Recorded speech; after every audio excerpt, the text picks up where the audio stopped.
Assalamualaikum warahmatullahi wabarakatuh. Selamat pagi semuanya.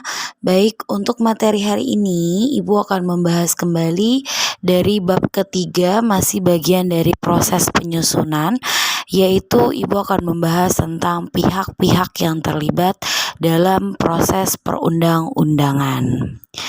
Oke, kenapa Ibu jelaskan pihak-pihak yang terlibat dulu? Ibu akan meloncat terlebih dahulu dari materi yang seharusnya kita masih presentasi, tapi kita akan kembali memulai presentasi di minggu depan yang akan dilanjutkan oleh kelompok-kelompok yang belum maju, karena kemarin kelompok dari kelas 8H baru 3 kelompok, sedangkan dari kelompok kelas 8I baru 2 kelompok. Jadi untuk kelas 8H akan dimulai kembali dalam presentasi, yaitu hari Rabu depan, sedangkan kelas 8I hari Jumat besok. Baik, kita akan kembali membahas dari bab ini, yaitu tentang siapa saja yang terlibat di dalam proses perundang-undangan. Baik, kalian harus tahu yaitu adalah proses pembentukan dari peraturan perundang-undangan Indonesia membutuhkan waktu yang tidaklah sebentar. Perlunya adanya pemikiran yang matang di dalamnya, yaitu dengan cara menentukan perundang-undangan melalui landasan konstitusi, yaitu adalah Undang-Undang Dasar 1945. Karena tidaklah mungkin undang-undang di Indonesia bisa berjalan dengan baik tanpa dilihat dari landasan konstitusi negara, yaitu yang ada di dalam Undang-Undang Dasar 1945.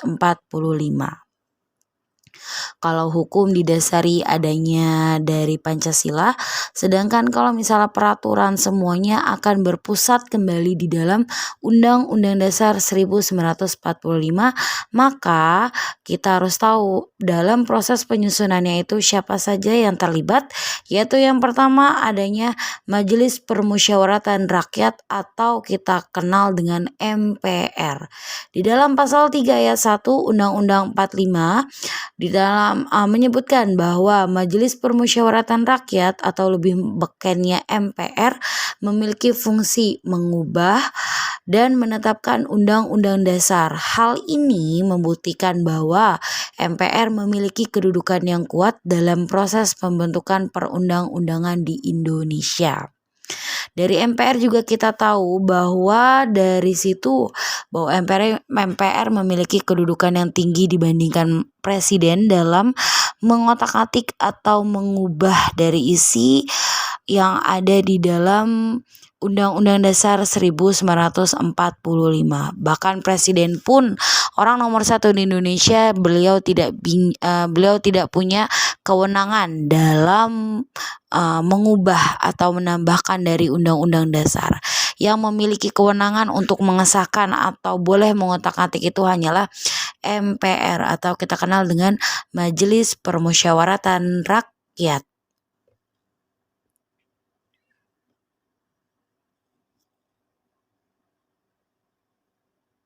Yang kedua adanya presiden.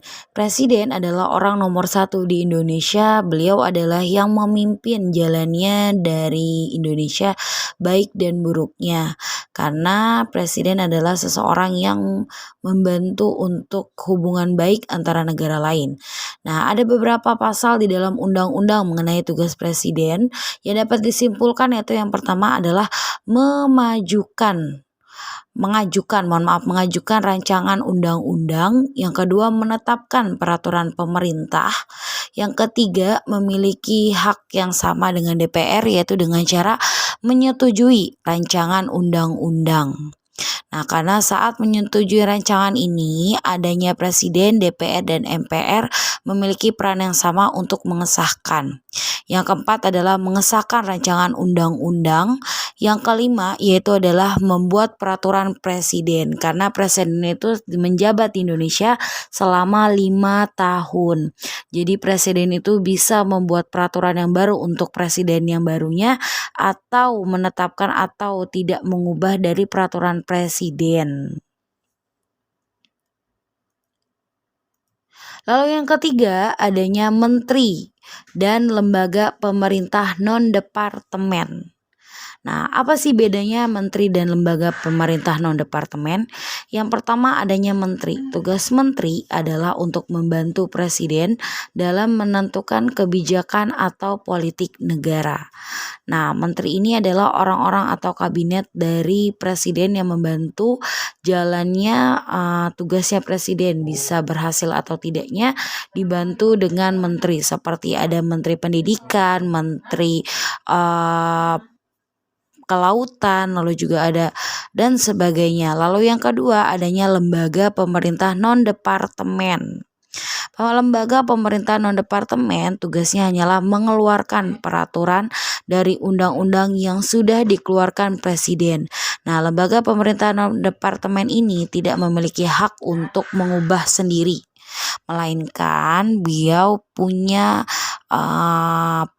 tugas yaitu hanya untuk mengeluarkan peraturan dari undang-undang yang sudah disahkan presiden saja. Jadi dia tidak bisa berjalan sendiri, mereka masih membutuhkan dari ucapan atau dari perintah yang dikeluarkan dari presiden. Nah, karena lembaga pemerintah non-departemen ini sama seperti menteri, sama-sama orang yang membantu dari jalannya tugas dan juga jalannya presiden. Yang keempat adanya Dewan Perwakilan Rakyat atau kita kenal dengan DPR. Di dalam pasal 20 dan 21 di dalam Undang-Undang Dasar 1945 menyebutkan bahwa yang pertama, DPR memiliki tugas memegang kekuasaan membentuk undang-undang. Yang kedua, memiliki peranan yang sama seperti presiden, yaitu menyetujui rancangan undang-undang yang baru bersama MPR, sama-sama mengesahkan. Dan yang ketiga, untuk mengajukan rancangan undang-undang yang baru. Lalu yang kelima adanya Dewan Perwakilan Daerah atau disingkat dengan DPD. Dewan Perwakilan Daerah berfungsi untuk membantu suatu daerah agar lebih maju, sehingga DPD juga memiliki peranan yang penting, yaitu untuk mengajukan rancangan undang-undang. Yang kedua, membahas rancangan undang-undang, dan yang ketiga adalah pengawasan atas pelaksanaan undang-undang.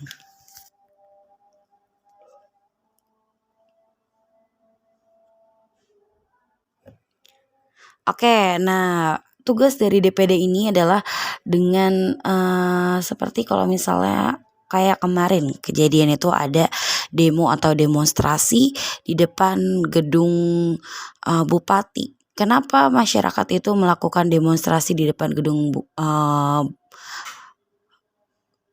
bupati ini, yaitu dengan cara karena DPD ini memiliki peranan untuk mengajukan rancangan undang-undang. Jadi beliau atau dari lembaga perwakilan DPD ini, mereka bisa merevisi atau membenahi lagi dari undang-undang apakah bisa disahkan atau tidak. Itu adalah tugas dari DPD. Makanya kalau misalnya dari undang-undang yang sudah jalan, jika adanya kadang itu suka ada demo itu di depan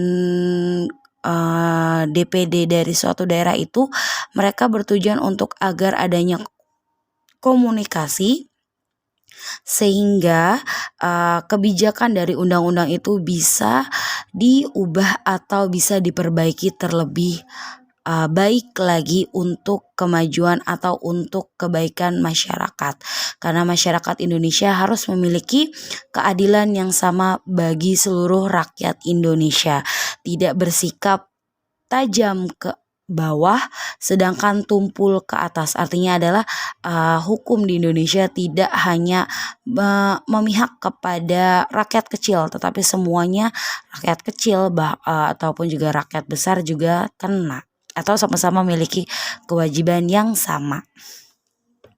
Yang keenam adalah Dewan Perwakilan Rakyat Daerah atau disingkat dengan DPRD dan pemerintah daerah.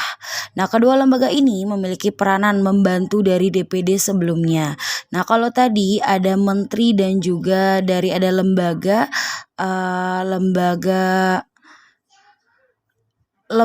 non departemen untuk membantu presiden, sedangkan DPRD membantu adanya DPD tugasnya sebelumnya. Nah, lalu yang kedua adalah dari DPD dan pemerintah daerah ini memiliki fungsi untuk membantu gubernur dalam menjalankan tugasnya dan juga untuk membantu rancangan daerah mengenai APBD dari suatu daerah. Terima kasih, itulah adalah penjelasan Ibu hari ini. Dari penjelasan yang Ibu jelaskan, apakah dari kelas H dan kelas I dapat memahami materi hari ini? Jika kalian sudah paham, silakan kalian beri komentar di bawah ini di kolom Telegram. Terima kasih.